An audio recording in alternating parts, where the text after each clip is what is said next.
The story begins as we meet an adventurer named Oren, who is skilled with both using a sword and with magic, but it's the reason that he gets kicked out of the heroes' party. Their leader Oliver explains that he's given Oren plenty of chances to improve since they're childhood friends, but he still isn't strong enough to fight by their side. We learn that he and Oliver formed the party 8 years ago, and they were the first to reach the 94th floor in the Southern Great Dungeon, so everyone started calling them the Heroes Party. Oliver explains that it's important to have an enchanter in their party, and during the last raid, where there were other enchanters, they realized that Oren is nothing compared to other S-rank enchanters. He explains that he's supposed to be a swordsman, but since their party needed an enchanter, he was forced to convert since he had the most aptitude for it. He explains that he even invented his own kind of magic to make up for his weakness, but Oliver tells him they already found a replacement, so he realizes that they've made up their minds. He thanks them for everything, but the mage Nell tells him he's annoying since he always told them what to do, calling him a jack of all trades, since he can do a lot of things, but only at an A rank level.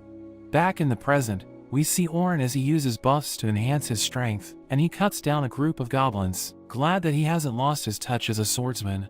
Even though his buffs are temporary, we learn that he has come up with a new fighting style by combining his skills as an enchanter and a swordsman, so that nobody will call him a jack of all trades again. He registers with the teleportation crystal on the floor so that he can start from there the next time he visits the dungeon, but he suddenly sees a group of adventurers running away. They discuss how they left a girl behind, since they were no match for the orcs, and their leader thinks they should just let her die, telling everyone her life doesn't matter since she just joined their party. But Oren becomes upset hearing this, since he knows what it's like to be abandoned by his party, and he scolds them for leaving the girl behind. One of them explains that they aren't strong enough to save her, and he tries to hit Oren, who easily knocks him down, and asks the others where he can find the girl. We see the girl surrounded by a horde of orcs, and she summons a barrier to protect herself, but they all hit it until it shatters. She thinks it's all over for her, but Oren suddenly uses his wind magic to blow them away, and he charges at them head-on. She's surprised to see a swordsman using support spells while fighting, and as he slices through the orcs, she wonders if he's a swordsman or an enchanter. He uses his magic to sharpen his sword, and continues to cut down the orcs, as she realizes that his skills are amazing. After he defeats all of them, he asks her if she's okay, and she cries as she realizes that she almost died. He helps her escape the dungeon and bids her farewell, but she tells him she wants to thank him properly, and introduces herself as Sophia Claudel. He recognizes her last name, and thinks the crest on her clothes looks familiar, but she invites him to have dinner with her, since she wants to show him how grateful she is. She takes him to a restaurant, and he sees the crest on a sign, which makes him realize that she's from the Night Sky Silver Rabbits. He knows that it's one of the biggest guilds in the kingdom, and he meets her sister Selma, who immediately recognizes him. He tells her they haven't met for a while, and Sophia wonders how he knows her, so he explains that Selma is famous, since she's the most powerful enchanter on the continent. She came up with the idea of having party members take on different roles, which is why the attackers and defenders are now working together to fight monsters, while the supporters help them from behind. The Heroes Party also adapted her idea, so Oren was forced to become an enchanter, but after seeing her outperform him during the last raid, they decided to get rid of him. Selma wonders if he's going after her 14-year-old sister, so he explains he isn't like Diddy, saying it was just a dinner. But Selma becomes upset hearing this, since she thinks he's telling her that Sophia isn't good enough for him. She tells Selma to be nice to him since he saved her life, and admits that she went to the dungeon alone, so Selma scolds her for leaving without permission. She tells her not to do it again, and apologizes for being rude to Oren, so he tells her it's okay, and they eat together. They talk about their last raid, and Sophia wonders why Selma seems to know a lot about him, so she explains that he's popular since he's a member of the Heroes Party. Sophia becomes flustered hearing this, but he reveals that he's no longer a hero, since he already left the party. Selma wonders why they let him go, so he tells her they had their reasons, and she realizes that he's a free agent. He thinks she's about to invite him to join the Silver Rabbits, so he tells her he wants to be alone for a while, but she notes that he got the wrong idea, and reveals that she has the perfect job for him. She wants him to join their guild for tomorrow's teaching expedition, and notes that a group of A ranks will lead the recruits, as they spend 3 days going 50 floors down the Great Dungeon. He mentions that even the best adventurers take at least 6 months to go down 50 floors, but she explains that it's possible to do it in 3 days, as long as they take the shortest route. He still thinks their schedule is insane, so she admits that it's true, but their sponsors insist that they stick to it. He thinks the goal of the expedition is to get the recruits past the bosses, which spawn every 10 floors, and he knows that the guild will get stronger if the newbies can explore deeper levels alone. She's impressed by how smart he is, since it's exactly what the guild wants, and she explains that newbies usually die fighting bosses, which is why the guild sent A rankers with them. She notes that the goal is for the newbies to register with the teleportation crystals on the deeper floors, but Orin wonders if it's okay for him to participate, since the mission is important for the guild. She tells him she respects him as an enchanter, which makes him happy, but he wonders why she said that, since he knows that his magic is nothing compared to hers. He doesn't want to go back to being an enchanter, so he tells her he has other plans, and Sophia tries to convince him to join them, but he notes that he needs time to think about it. He explains that he has converted, so he'll only join the expedition as a swordsman, which surprises Selma. But she notes that it's okay, since she thinks he'll return to being an enchanter if things get rough, and she tells him to report to the guild's HQ tomorrow if he wants to join them. After that, Orin talks to an old man, who thanks him for advertising his store, but Orin tells him he can't continue doing it, since he's no longer a member of the heroes party. He thinks nobody will listen to him now that he isn't a hero, but the old man tells him it doesn't matter, and notes that he'll always be grateful to him. Orin believes that he has become irrelevant, but the old man tells Orin that things are just getting started, and he should just do what he thinks is best. The next day, Orin heads to the Silver Rabbits HQ, and Selma is glad that he has decided to join them. He meets the leader of the guild named Vince, and asks him about the teaching expedition, so he notes that he'll have Selma explain everything. We learn that before Orin arrived, Selma told Vince that Orin had left the heroes party, and he thinks they won't be as strong without him. She tells Vince he's right, since she knows that Orin's support magic helped them become the strongest. She notes that his spells aren't that powerful, but his casting speed is incredible, and he was using original spells while analyzing the situation. She thinks he has all the skills an enchanter needs, and now that he's no longer in the heroes party, she believes that the Silver Rabbits can reclaim the top spot. Vince can't believe they let him go, and she explains that it's because enchanters don't usually get the credit they deserve, but she knows that Orin is powerful. Back in the present, Selma tells Orin about their plan to reach floor 51 in 3 days, and he learns that there are 10 parties of rookies and 5 escorts. The rookies will deal with the monsters, while the escorts will protect them if something goes wrong, but Orin wonders why there are only 5 escorts, since he thinks they need more to support the newbies. Selma explains that the rookies need extra stress to help them grow, but he knows that it isn't the real reason, and they aren't telling him the truth since he's an outsider. He still decides to help them, so Vince tells him he'll receive 2 gold pieces in advance, and another 10 if the mission is successful. He thinks it's a lot, since it's a year's worth of living expenses, so Selma explains that it's because they know how valuable he is. After that, Orin heads to the entrance of the dungeon, where he meets the other members of the expedition, and he realizes that Sophia is going as well. He tells her she looks good in her uniform, which causes her to blush, but Selma asks him if he has a girlfriend, since he seems to know how to flatter a lady. So he explains that he doesn't, but he knows how to talk to girls since there were girls in the heroes party, and she recalls that they all lived in the same mansion. Sophia wonders where he's currently staying, so he reveals that he's sleeping at an inn, but he's looking for a place to call home. Selma wonders why Sophia asked him that question, wondering if she's planning to visit him, but she explains that she was just curious. Selma realizes that the others look tense, so she asks for Orin's help to loosen them up, and she tells Sophia to find her party. She takes him to the other escorts, and notes that they can trust him since he's strong, but he tells her not to raise their expectations for him. He introduces himself as a frontline attacker, and 2 of them named Anthem and Bernard reveal that they're defenders. The girl named Kathy reveals that she's a healer, and with Selma as the enchanter, Orin thinks their party is balanced. But he wonders who would have taken his place as the attacker if he didn't join them, and we learn that the guild lost their ace recently, so Selma wanted Orin to replace them. But Vince was against it, since Orin is an enchanter just like her, so their party wouldn't be balanced.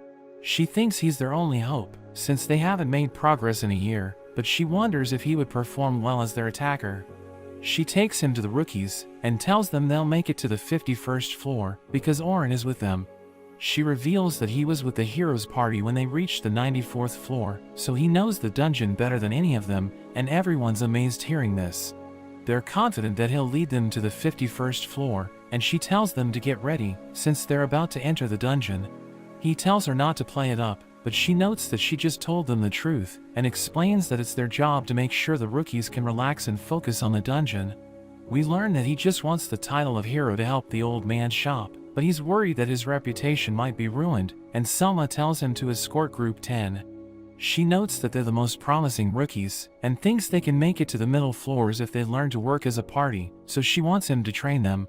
He greets everyone in the group, and realizes that Sophia is one of them, but he wonders why there are only 3 of them. Their leader Logan tells him it's because the others can't keep up with them, but Oren is worried about his future, since he appears to be arrogant. He reveals that he's an enchanter, and thinks he'll surpass Selma in the future, while their defender Carol explains that she doesn't need a shield or a suit of armor, since the monsters won't be able to hit her.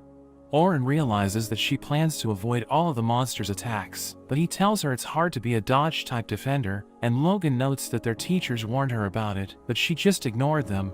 Sophia reveals that she's a rear attacker, and Oren is glad that there's someone normal in their group, but he thinks the mission will be difficult, since 2 of them seem to have issues. They start behaving as they enter the dungeon, and Carol wonders why Oren left the heroes party, but he tells her it's none of her business.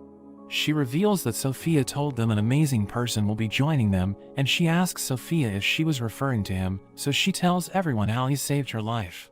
So Carol realizes he's a hero, and he wonders if she opened up the topic to calm Sophia down, thinking she's more considerate than she looks.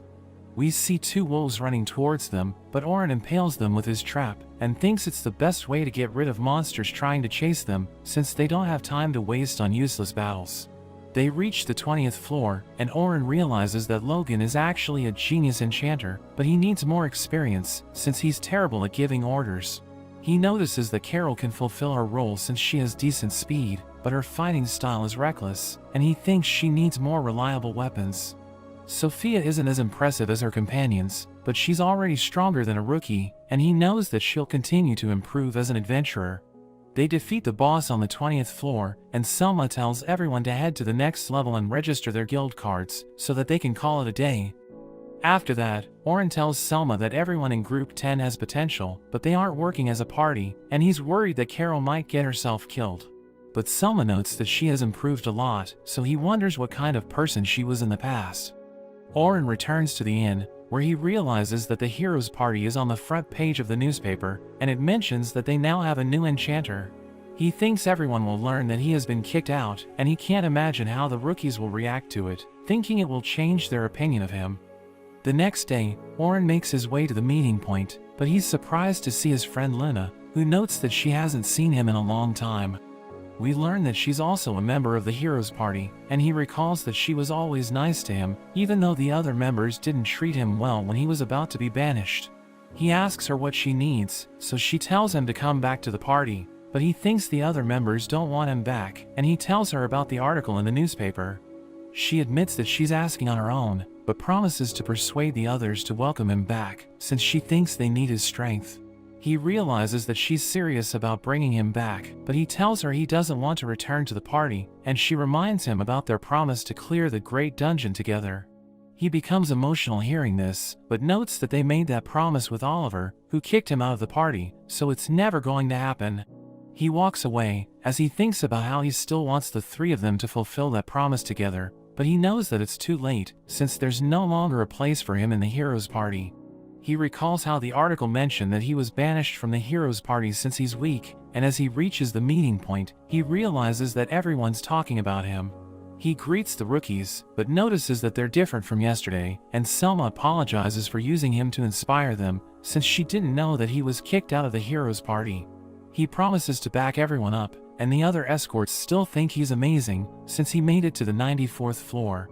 He talks to the members of Group 10 about the news article, and the girls think it's full of lies, but Logan asks him if it's true. So he admits that he was kicked out since he's weak, and he's not the hero everyone expects right now, but Sophia knows that he's strong, because he defeated the horde of orcs in an instant. He explains that he's strong enough to take everyone to floor 51, and notes that he may not be a hero anymore, but he still promises to protect them. The girls trust him, but Logan starts to question his strength, and thinks he's an idiot for getting excited yesterday. They return to the dungeon, and Oren knows that their goal is to go from floor 21 to 35, but he's supposed to let the recruits take the lead until they reach floor 31. Sophia and Carol take out the monsters in their path, and when they reach the 31st floor, they encounter a group of goblins, so Oren gives everyone orders. Logan buffs the girls, and Carol cuts down the goblins, but Sophia panics as she sees an orc, since she has emotional damage from when she was attacked. It starts walking towards her, and Logan wonders why Oren isn't doing anything, thinking it's because he isn't reliable.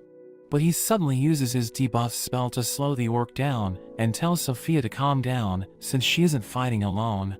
She uses her fire javelin to take down the orc, which impresses Oren, since he didn't know that she could use advanced magic, and he praises her for pulling it off. They reach the 35th floor, where they see a giant spider, and Logan thinks they aren't strong enough to defeat it, but Oren gives him the usual orders to buff the others. Carol charges in and slashes its back, but Oren tells her to be careful since it's venomous, and she manages to dodge its attacks. As she keeps the spider distracted, Sophia uses her wind cutter to slice its legs, and Carol starts to celebrate. But Oren tells her it isn't over yet, and orders Logan to buff her strength and technical skill, as the spider grabs her with its web. Oren notes that she should be strong enough to cut its web, and Logan realizes that he predicted everything, but she still struggles to get free. Oren orders Sophia to prepare a rock arrow, and tells Logan that her magic up is about to wear off, so he needs to buff her again. Oren realizes that Logan can only use 3 spells at once, so he decides to use his support magic to improve the sharpness of Carol's knives, allowing her to break free. Sophia summons a rock arrow, and uses it to crush the spider, so the girls celebrate their victory. Oren tells Logan they won thanks to his support magic, and he thanks Oren for watching over them, but he notes that it's time to head back. After they leave the dungeon, Selma praises everyone for doing a good job, and reminds them that tomorrow is their last day, so they need to rest and be ready for it.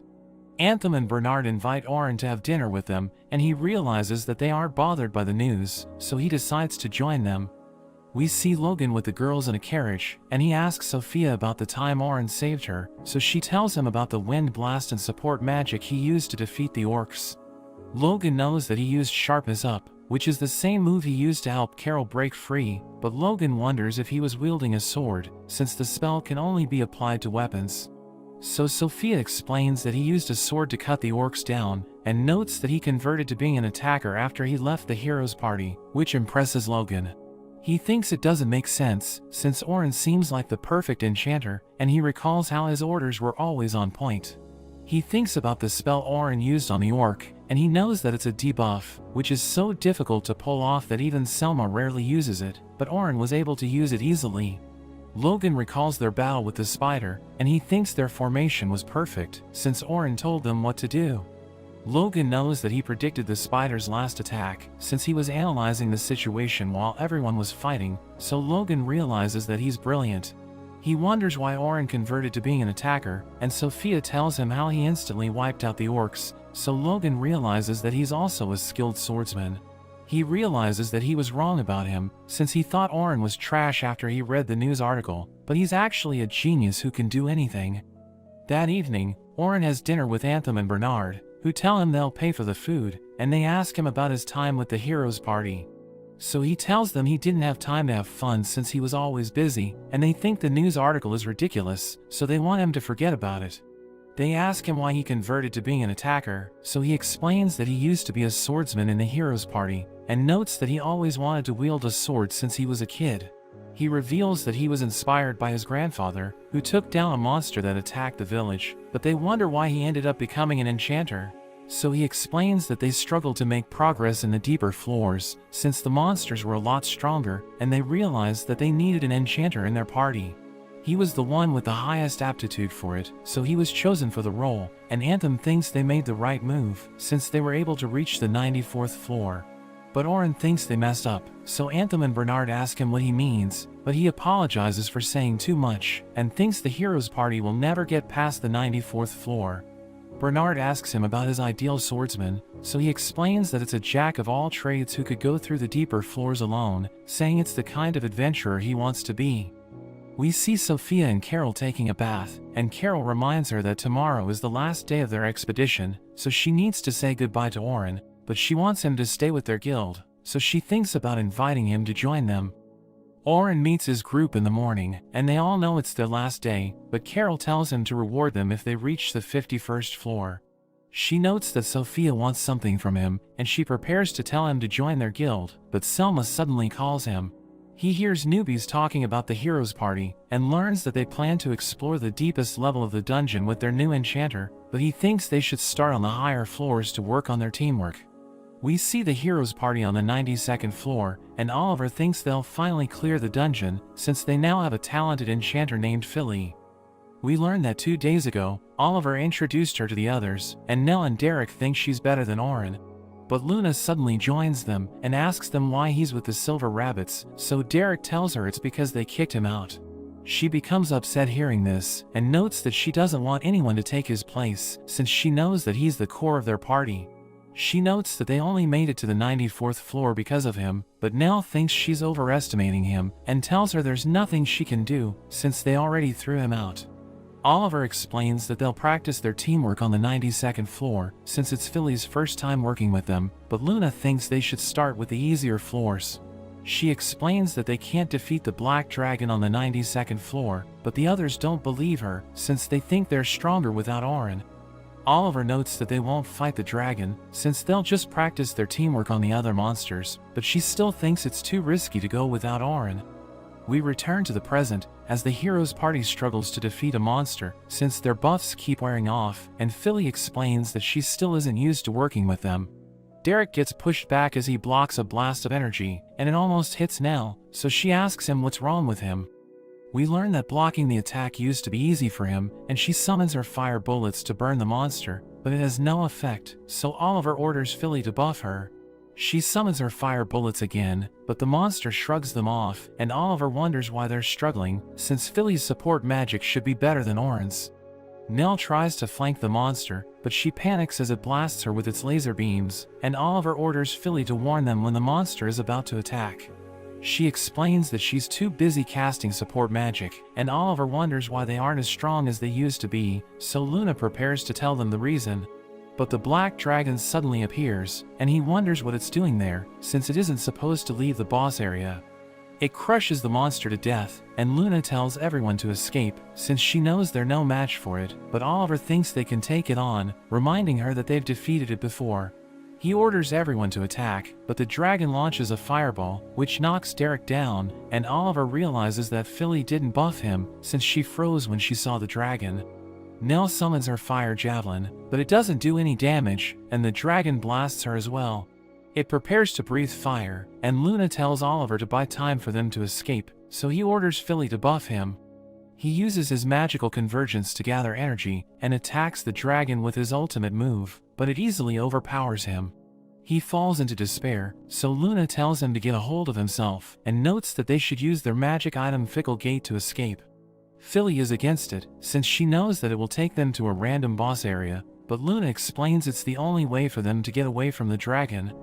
Oliver decides to go with her plan, and uses the Fickle Gate to create a portal, but the dragon stops them with its flames, and ends up going through the portal.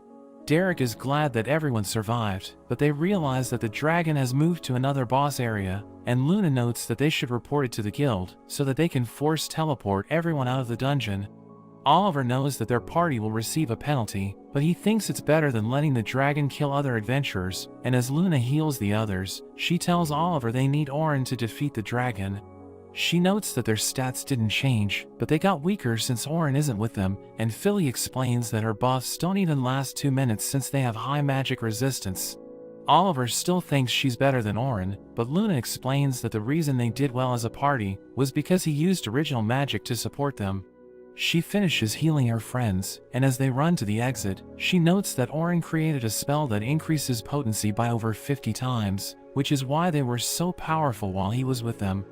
Everyone thinks it's insane, because even Selma admitted that she can only increase potency by up to 10 times, and Luna explains that Oliver could have hurt the dragon if he just spent more time gathering energy. She adds that Nell overestimated her abilities, so she didn't even bother to use advanced magic, and we learn that his buffs also work on equipment, which is why Derek struggled to block the monster's attacks. They realize they made a mistake by kicking him out of the party, and everyone praises them as they leave the dungeon, thinking they must be doing well with their new enchanter. Oliver thinks they have no right to be called heroes, since everyone's in trouble because of them, and he still can't believe that Orin carried them all along. We see Orin as he reminds Group 10 that their goal is to reach floor 51, and Carol is excited to slaughter the monsters, but he tells her to focus on protecting her allies since she's a defender. Logan notes that a famous adventurer named Albert mentioned that working together is important, and Orin knows that he was the ace of the Silver Rabbits, but he died fighting the Black Dragon. Carol thinks a defender failed to protect him, and believes that the best way to defend people is by keeping them far from the front lines. Orin can tell that she's serious, so he makes no comment and tells her they're counting on her. They reach the 36th floor, where Selma tells Orin to look after Group 10, since she thinks they have a bright future ahead of them. She knows that they talked about Albert, so she reveals that they used to be the top guild, but the heroes' party overtook them after they lost him. She thinks Orin might be able to replace him, but he explains that their guild doesn't need 2 enchanters, and reminds her that she's the best on the continent.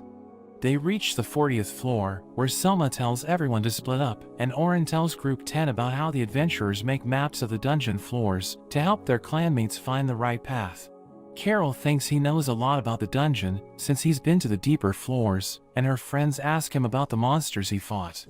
They see a goblin, but Carol immediately charges in, and it prepares to hit her, so Orin uses his debuff spell to slow it down. She kills it in one hit, but Logan tells her she would have died if it weren't for Orin, and she realizes that they were worried about her, so she apologizes for being reckless. Orin tells her about a technique called active defense, where the defender strikes the opponent's vital points to stop their attacks, but he notes that the goal isn't to defeat them, since her job is to protect her teammates.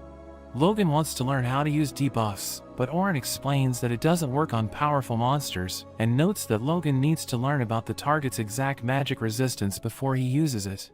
He knows he isn't ready for it, so Orin tells him to focus on mastering his buffs for now, and he shows everyone his trap magic, explaining that he's been using it the whole time, so that they can focus on the enemies in front of them.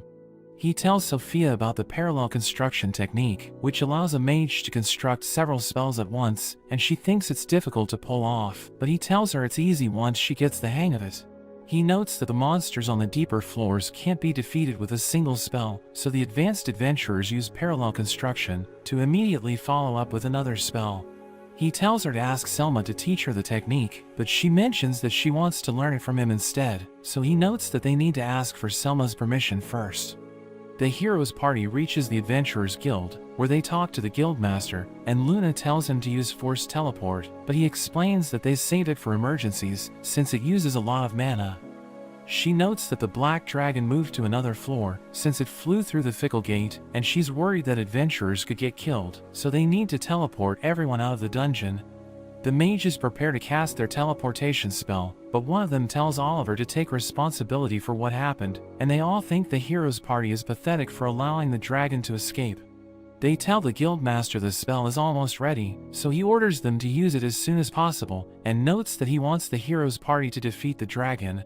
Nell and Derek know they can't defeat it, but Luna tells him they'll take care of it, and notes that she wants to make a request.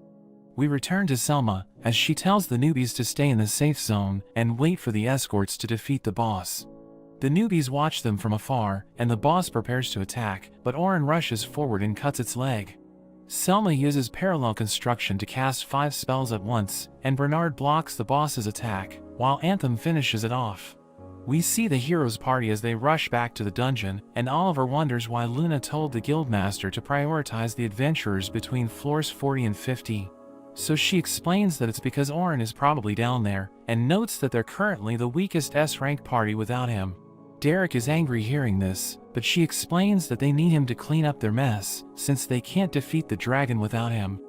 The escorts prepare to fight the boss on the 50th floor, and Selma tells Orin to cut off its claws, since she knows that it won't be a problem for him. Bernard knows that its shell is extremely tough, but Orin activates his original spell Impact to enhance his sword's power 100-fold, and he cuts right through the boss's claw. Selma buffs the others as they work together to defeat the boss, and she tells everyone they can finally go home. But Orin suddenly gets a strange feeling, and the black dragon appears above them. He realizes he's the only one who can move, since everyone froze when they saw the dragon, and he knows they won't survive unless he defeats it. He decides to take it on, and tells the other escorts to protect the newbies, so they surround everyone with a barrier. The dragon breathes fire, and they know that their barrier won't hold, but Orin strengthens it with his impact spell. The flames hit the barrier, and everyone can't believe they're still alive, but Selma knows that Orin saved them, and they watch him as he fights the dragon alone. He activates his impact spell as he attacks it, but it has no effect, and Selma asks him if he needs help, so he tells her not to worry since he has a plan. He dodges the dragon's attacks, but it launches a fireball, so he summons his reflective wall to send it back. He casts status up to double his stats, and Selma thinks it isn't enough to defeat the dragon, but he activates it 5 times. His body starts to glow, and she can't believe he was able to pull it off, since she knows it should be impossible to stack the same buff. He jumps away to dodge the dragon's attack, and she realizes that his magic is on another level, wondering if he has other secret powers. We learn that he has increased his stats by up to 32 times, but it's starting to take a toll on his body, since he casts 30 spells at once. He thinks he needs to end the fight as soon as possible, and he jumps behind the dragon. The dragon swings its tail at him, but he's able to create a platform to avoid it. Everyone wonders if it was made with an original spell, but we learn that he used magical convergence, which is a special ability he was born with. It allows him to gather magic into a single point and materialize it, and we learn that Oliver has the same ability, but he only uses it to attack, while Orin has found better ways to use it. He slashes the dragon's neck, and it crashes to the ground, but Selma realizes he's exhausted, since he's been chaining support magic and adding effects to his weapon. She watches him as he continues to fight the dragon, but she knows she can't do anything to help him, since even the strongest members of the Silver Rabbits couldn't defeat the dragon. In a flashback, we learn that Orin and Oliver were raised in a peaceful village, but a group of bandits destroyed it while they were training outside. They bury everyone's remains, and they're both determined to get stronger so that they can protect what's important to them. We return to the present as the dragon summons bolts of energy to attack Orin, and it manages to hit him, but he immediately recovers, and he's determined to protect everyone at all costs. Selma knows that the dragon is at its strongest when it releases a purple mist, and she wonders how Orin will counter its arrows, since they have killed countless adventurers. He shoots a fire bullet, which hits the dragon's head, but he struggles to do any damage. He cuts down the dragon's arrows, and summons a rock wall to protect himself. He realizes that the dragon changed its attack pattern, and an arrow is about to hit him from behind, but he's able to reflect it.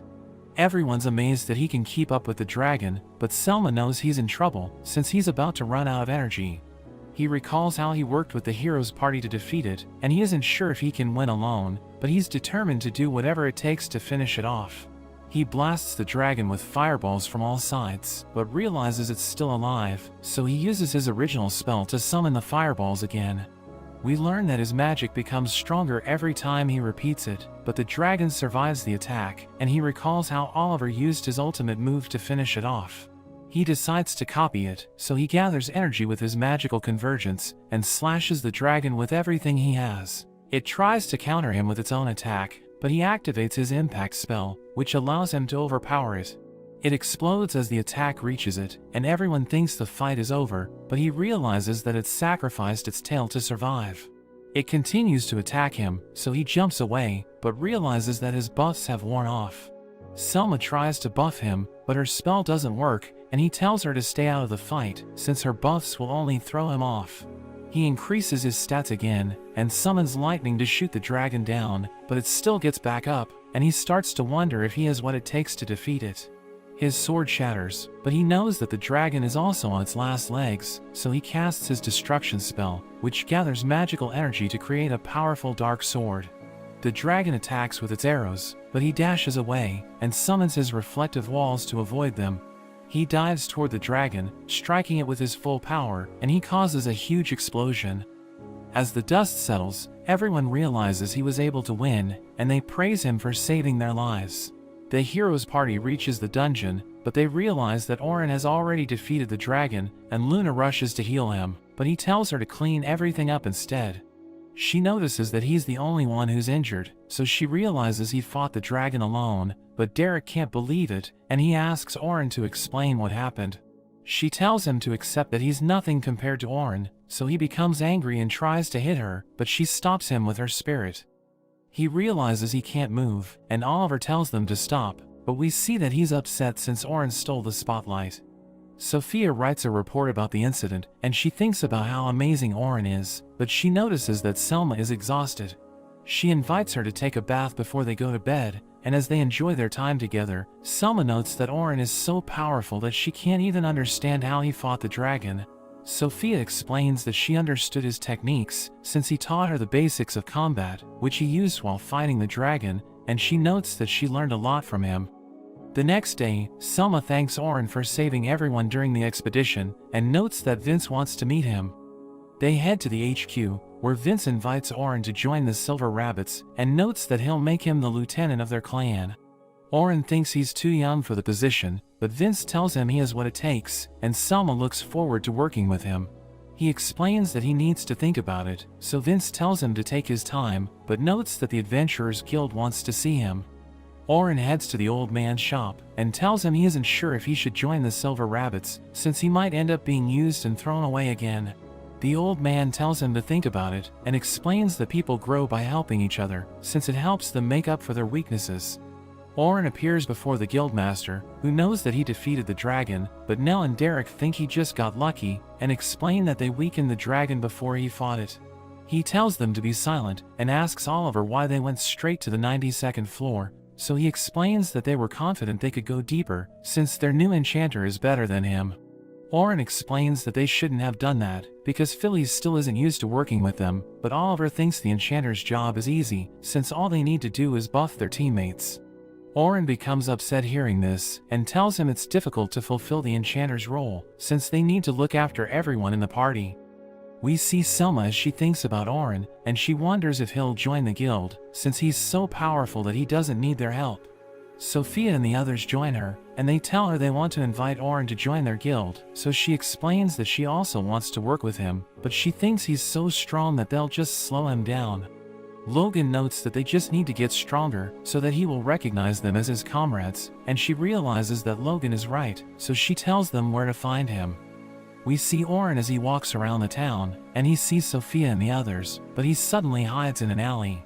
He realizes they're about to find him, so he creates platforms and hides on a roof, and he's glad he was able to get away from them. He returns to the old man, who wonders why he avoided them, so he explains that he doesn't want them to be sad, since he has decided not to join the Silver Rabbits. The old man explains that he doesn't have to be alone, since he knows that he enjoyed the moments he spent with them, telling him he'll find a place where he belongs. That evening, Orin stares at the night sky, but Sophia finally finds him, and tells him they're in her favorite spot. She invites him to join the Silver Rabbits, but he asks her what she thinks about the guild, so she tells him it's the place where she belongs, and he finds her answer interesting. The next day, Orin returns to the Silver Rabbits HQ, and tells Vince he has decided to join the guild. Sophia and the others are excited to see him, and he comes out wearing his new uniform, telling them that he looks forward to working with them again. In a flashback, we see Oliver as he defeats Orin in training, and the observers think that he'll be the one who will make their wish come true, but he wonders why Orin was holding back, saying he used to be better. So Orin tells Oliver that he has just become stronger than him, calling him a genius, but Oliver refuses to believe him, and promises to make him take him seriously, but we learn that Orin went easy because he didn't want to end up killing him.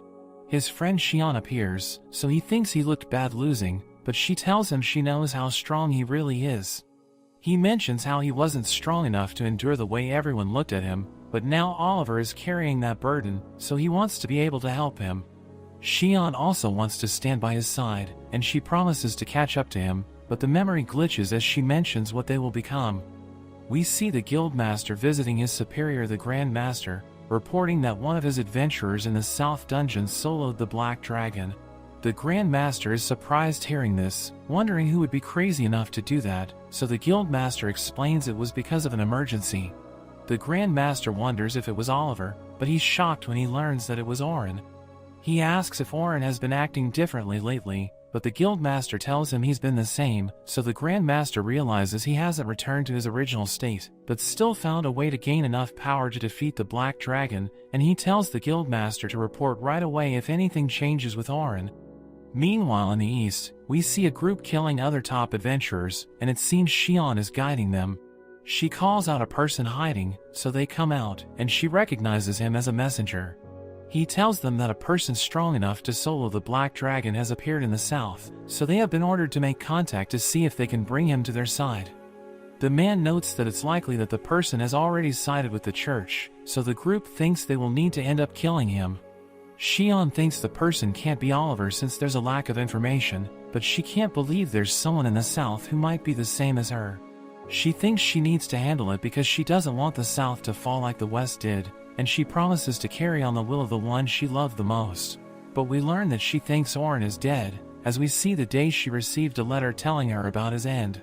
But she vows to continue fighting, and swears to kill all the people in the church who she believes were the ones who drove Orin to his death. At the Silver Rabbit HQ, Vince glazes Orin to everyone about how strong he is, and tells them about his decision to make him the lieutenant, taking the place of Albert who died against the Black Dragon.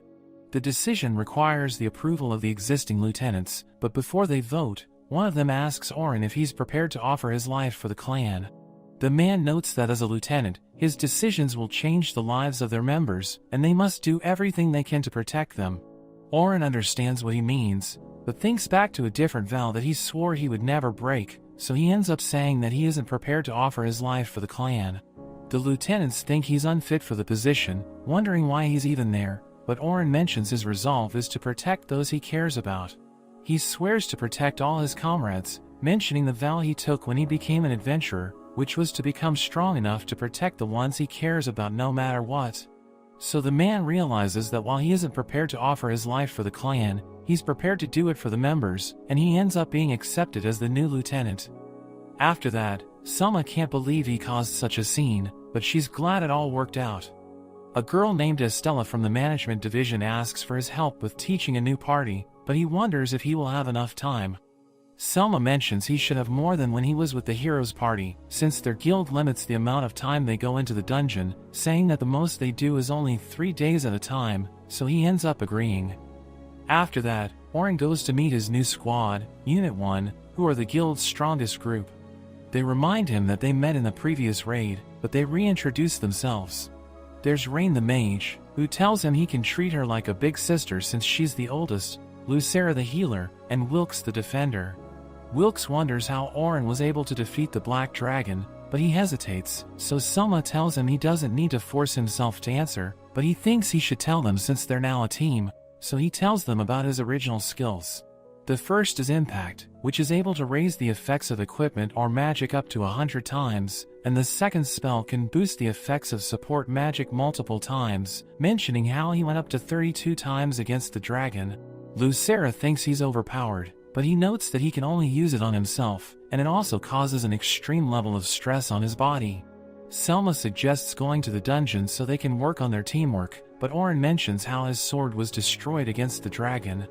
Rain thinks it will take days for him to get a new one, but he notes that it's not a big deal, since his old sword was just off the shelf, and they can't believe he didn't have a custom sword, so he mentions how he would just strengthen and sharpen his sword using his magic, but Rain insists on getting him something better, since he's now a part of the Silver Rabbits. They go to a blacksmith named Aaron, who's also shocked to learn that the Dragon Slayer used such a crappy sword.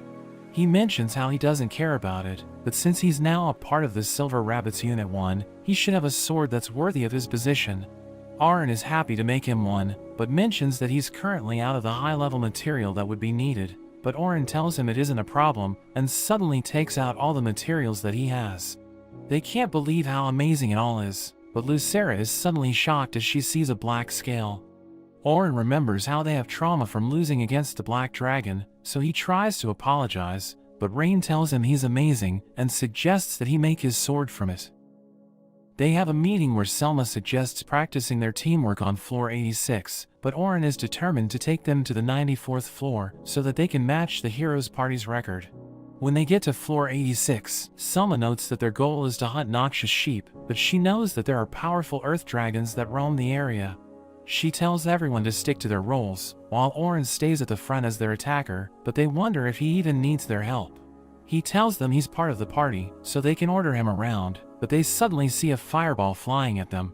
He blocks it with his barrier, and he knows they were attacked by an earth dragon, but he can't find where it's hiding. Lucera activates her special ability, which allows her to follow traces of magic, and she sees the dragon hiding behind a bush. She casts her flash spell, which causes it to come out of hiding, and it launches fireballs as it rushes toward them, but Wilkes cuts them down. Rain finishes it off with her explosion magic, and Oren is impressed by their teamwork, realizing they're all talented adventurers.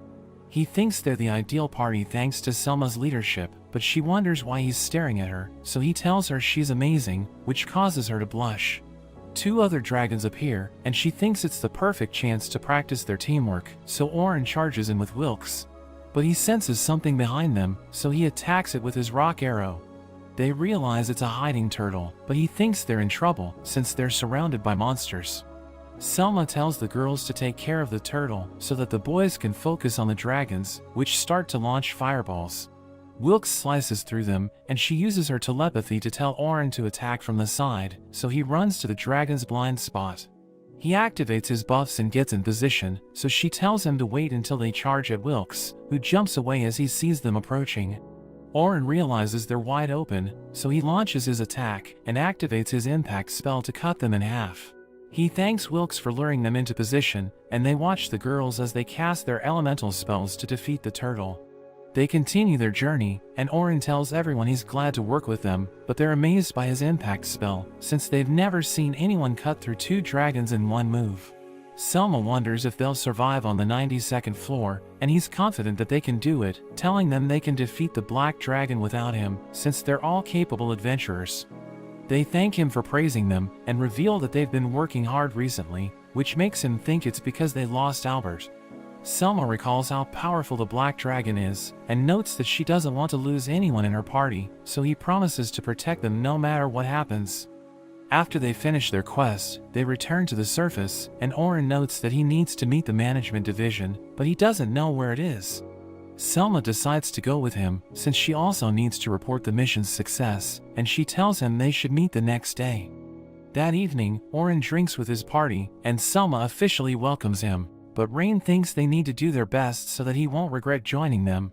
He explains that he had fun in the dungeon, so he wants to continue working with them, and they're all glad he's easy to get along with, since they all thought he had an attitude.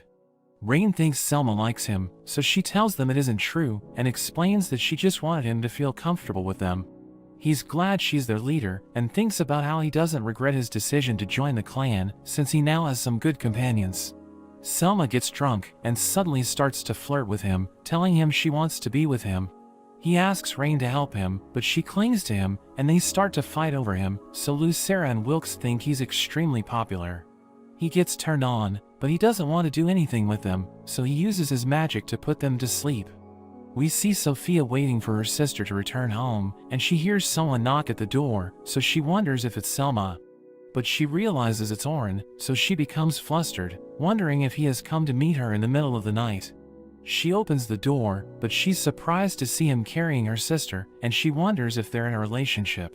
He explains that he just carried her home since she's drunk, but Sophia knows that it has never happened to her sister before, so she thinks Selma must have had a lot of fun.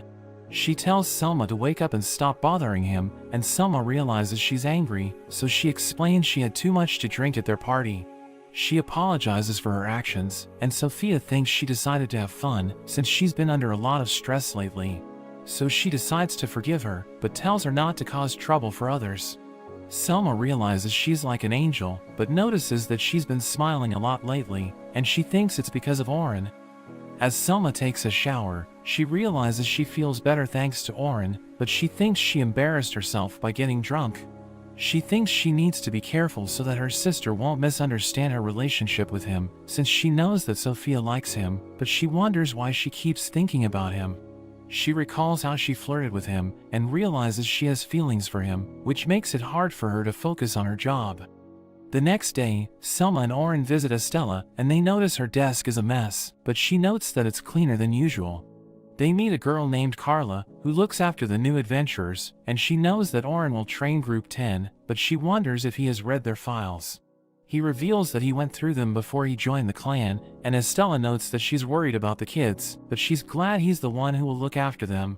He wonders how he should train them, but she tells him he's in charge of everything, and notes that he should just teach them what he knows. Selma tells her to give him a goal, so she tells him to make them stronger so that they can take on the middle floors after 6 months.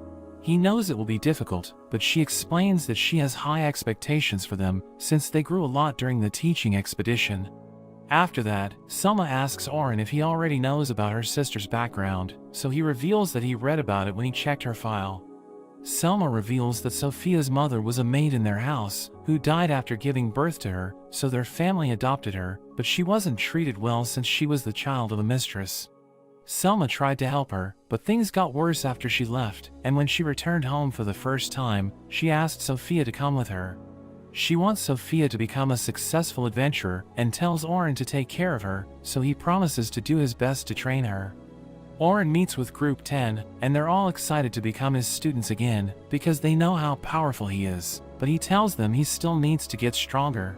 Sophia reminds him that he crushed the Black Dragon, but he knows that it was a close fight, and he tells them they also need to defeat it in the future.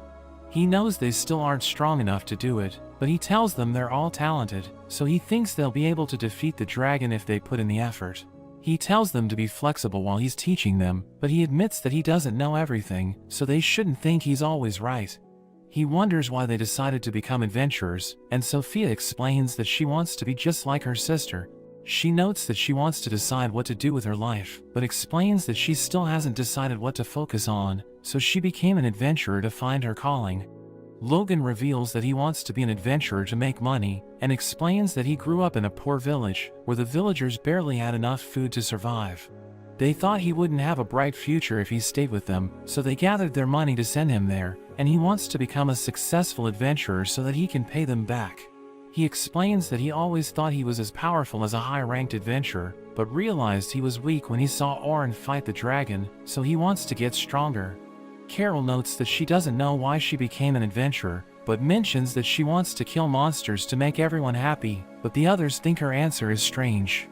Oren knows that she has a deep darkness inside her, so he just thanks her for answering his question, and tells everyone not to forget why they became adventurers. Sophia wonders if he also has a dream, so he notes that he wants to get stronger so that he can protect everything important to him.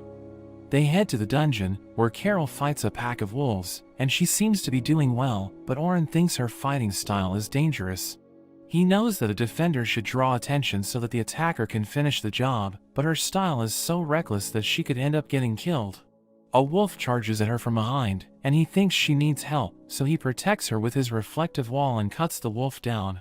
He tells her to watch her surroundings while she's fighting, but she explains that she made sure she was defenseless so that the wolf would attack her from behind. He doesn't understand what she means, and asks her why she didn't dodge, so she realizes that he doesn't know about her special ability.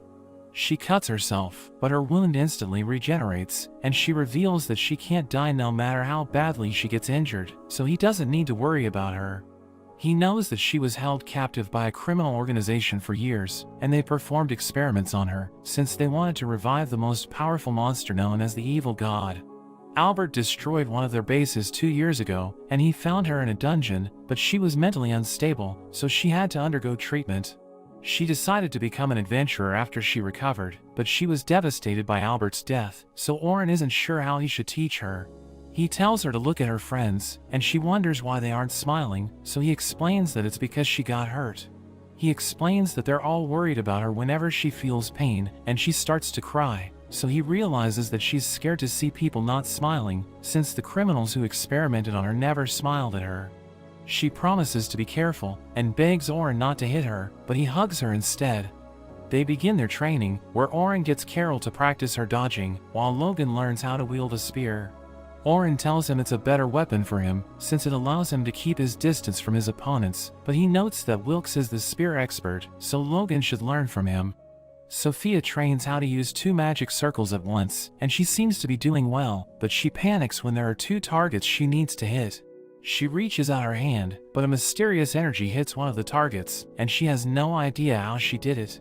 He explains that it must be a special ability, but she isn't sure of it, so he tells her to take her time and learn more about it. After that, Carol and Sophia discuss how brutal their training was, but Carla and Estella join them and tell them they've grown up.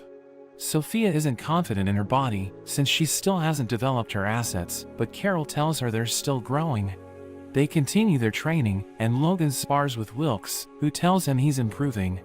Oren tells his students they passed the first stage, since they defeated the 20th floor boss without help, and they're happy to hear it, but he tells them they need to aim higher.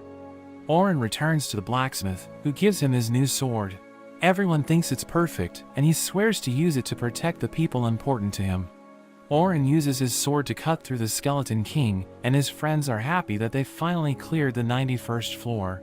Selma asks him how the sword is, so he notes that Oren did an excellent job, since it fits his hand perfectly, and he decides to call it the Black Rabbit.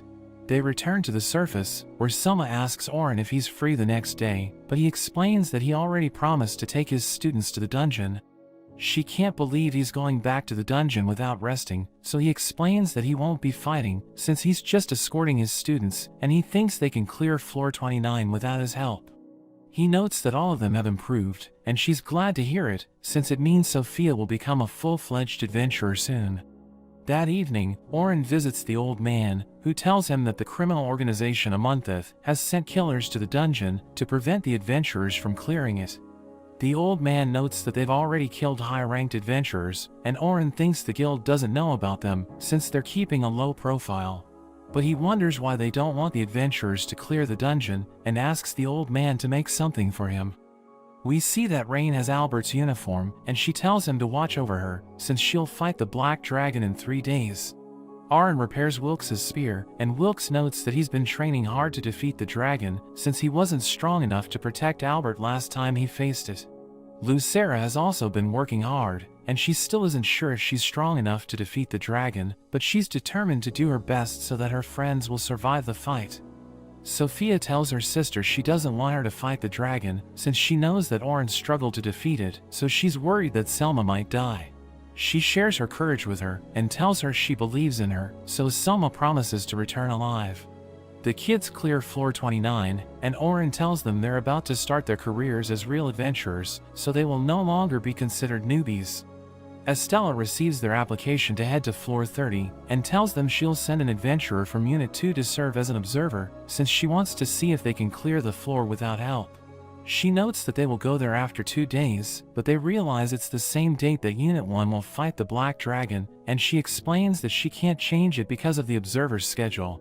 Oren considers putting off the trip to floor 92, but Sophia is against it, since she knows that Unit 1 always wanted to defeat the dragon. The kids tell him they'll be fine without him, and note that they'll never become full-fledged adventurers if they keep relying on him, so he decides to listen to them and allows them to go without him, but notes that they must show him their plan to clear floor 30. After that, the kids show Oren their plan, and he thinks it might work, but tells them to be flexible since something unexpected might happen. He gives them lucky charms, and tells them not to let their guard down, so that they can all return home safely. The kids head to the dungeon, and Logan hears footsteps ahead, so he warns his friends that there are 3 monsters, but there are 4 goblins that appear, and he apologizes for getting the number wrong, but Sophia tells him it's okay, and they destroy the goblins with their spells. The observer can't believe they're newbies, since the goblins were no match for them, and they tell him it's because they have a good teacher. Unit 1 is on the 92nd floor, where the Black Dragon rushes at them, so Selma buffs everyone as they prepare for battle. It attacks them with its tail, but Wilkes deflects it, and creates an opening for Oren to cut it off. The kids also reach the boss room on floor 30, but they see another party, and Logan thinks they need to talk to them since they want to fight the boss themselves. He tells them they're from the Silver Rabbits, and the adventurers know that the Dragon Slayer is their guildmate, so they ask Logan about him. He refuses to say anything, but Shion tells her friend Zuriel to find out the truth, so he reads Logan's mind. He notes that the Dragon Slayer is the kid's teacher and that they can use them to lure him out, so the observer realizes they're dangerous. But they immediately cut his head off, so the kids run for their lives. One of the adventurers blocks the exits and notes that he can handle the kids himself, while the others talk about how they should kill the Dragon Slayer. Carol tells her friends to escape, and she rushes forward, but the man sends her flying. He's impressed that she jumped away to lessen the impact, but knows that she can no longer move, and Shion promises not to hurt the kids if they surrender. We return to Selma, as she tells Oren to cut off the dragon's wing, but he stops as his necklace suddenly starts to glow. He realizes the kids are in trouble, and reveals that the lucky charms he gave them are actually warning devices, so Selma becomes worried. He thinks they must defeat the dragon as soon as possible, and he knows it's already injured, but it will still take time to finish it off. It releases its purple mist, which heals all of its injuries, and everyone's surprised that it can do that, since it's never used that move before. Oren thinks they're in the worst possible situation, since the dragon is back to full strength, and they need to hurry to save the kids. Sophia panics as she looks at Carol, but Logan snaps her out of it, reminding her that Carol can regenerate, and that their first job as adventurers is making it back alive. They prepare to fight the man Giba, so Logan uses his buffs, and Sophia attacks with a thunder arrow, but Giba cuts right through it. He comes after them, but Logan activates a trap, telling Giba he was easy to predict. Logan attacks with his spear, but Giba catches it and he easily breaks free, slamming Logan to the ground. He prepares to finish Logan off, and Sophia wonders what she should do. Giba swings his sword, but he's suddenly stopped as Sophia uses her mysterious power. She realizes it's her special ability, and she sends Giba crashing into the wall. She quickly goes to heal Logan, but Giba gets back up, so Logan tells her that they need to hit him with everything they have. Meanwhile, the fight against the Black Dragon continues, and Oren knows he can't hold back, so he enhances his sword, charging at it head-on, and he uses his new Divine Flash skill. Selma can't believe how strong his attack is, and he manages to cut down the dragon, but the purple mist regenerates it once again, and it gets back up. Oren thinks he needs to wipe it out completely in a single hit so that it can't regenerate, but it attacks with its tail, so Selma quickly puts up a barrier, but she's still blown away. The dragon prepares to use its breath, but Oren transforms his sword into a spear, stabbing it in the head, and he's able to completely destroy it. We see Logan being knocked down, and he tells Sophia to run, but she's too scared to even move. Shion tells Giba to finish her off, since her special ability might become a problem in the future, so he prepares to cut her down. Sophia begs for someone to save her, and Oren makes it there just in time, blowing Giba away. He apologizes for being late, telling her she did well, and he notes that he will handle the rest. Shion notices that he seems angry, but he's more angry at himself, since he failed his promise to protect them. He asks Shion why they targeted the kids, so she notes that they were using them as bait to get to him. Zuriel thinks it will be easy to take his head since it's 3-on-1, but he suddenly uses his magic and catches 2 of them, increasing their weight by 100 times, and he finishes them off with his Earth Shock. He charges at Shion next, but he's surprised that she can block his attack, and she blows him back with her Blizzard magic. She follows it up with a Lightning Strike, and the kids can't believe Oren is struggling. Oren wonders how Shion is able to cast special rank magic so quickly, and she thinks he's also pretty strong himself. She mentions wanting to recruit him, but he refuses to be involved with murderers, and she starts to think that he reminds her of someone she used to know. Oren wonders why she's killing other adventurers, so she mentions something about the original being defeated, and the replica falling into enemy hands, so buying time is their only option. Oren doesn't understand what she's saying, but tells her she should give up. She suddenly loses it, saying that people like him are the ones bringing the world closer to destruction, and she starts attacking him again. Oren can't believe how many explosion spells she can use at the same time, and Shion thinks it's impossible for him to have survived, but we see that he turned his sword into a shield. He suddenly transforms it into a whip and grabs her, telling her he was waiting for her to let her guard down, but her hood falls off, and he suddenly sees a flashback of her. Shion also starts to wonder if he's Oren, and she finally realizes that she was manipulated into thinking he was dead. She tells him to let her go since she can't fight him, but he wonders why she's talking to him like they know each other. He isn't sure what's going on, but his sword returns to normal as his magic runs out. He sees that Shion's friends are starting to get back up, but Selma and the others also arrive, so Shion decides to retreat, telling Oren that she hopes they don't need to kill each other the next time they meet. Selma is glad that Sophia is okay, and they all thank Oren for saving them. Logan wonders if he knew Shion, but he isn't sure and is still confused about what he remembered. We see Shion thinking about how Oren is alive, but she can't believe they met as enemies, and she swears to get revenge on the woman who took him away from her, promising to make her regret she was ever born. After that, Oren meets up with Sophia and the others, mentioning that after the incident, they should see how weak they really are, including himself. Carol thinks he was incredible, since they only survived because of him, but he notes that if the fight had continued, everyone would have died, including Selma and the others, so he thinks he also needs to get stronger, since he doesn't want to have any regrets. But that's where this video ends.